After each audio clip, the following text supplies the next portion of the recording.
Welcome to the Uzima Health and Wellness Podcast. What did the doctor say? So now we get to the most exciting part, and that is the launching of your Addy Hour. Yes.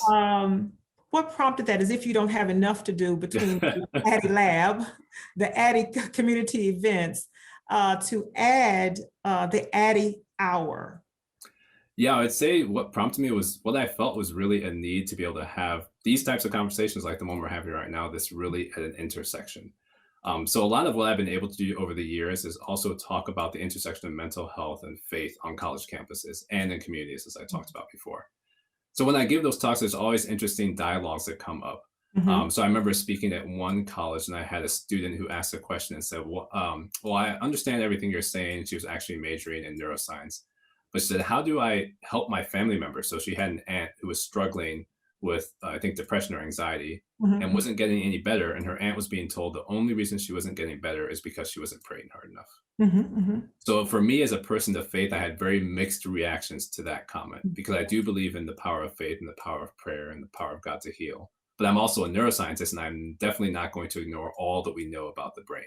So for me, that was really challenging to hear that that person was basically missing out on all those opportunities. On the flip side, I remember teaching a class at Yale to some of our medical students and talking about what happens in the brain during periods of drug relapse. And I had a student raise their hand and said, oh, that all sounds good, but what are we supposed to do with those people who think that a higher power can help them with their substance use challenges or their mental health challenges?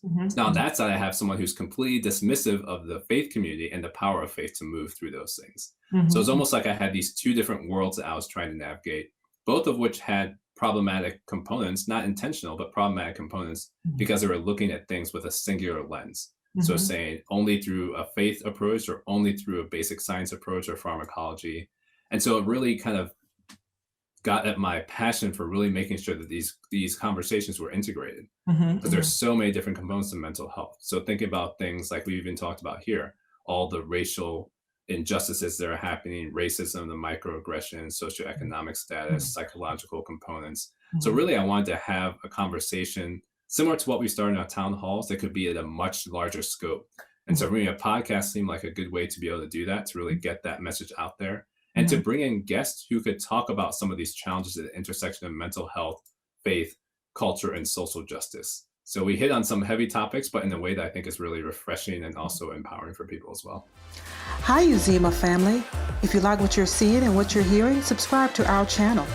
Hit the bell icon below to be notified of our recent videos. What the doctor say?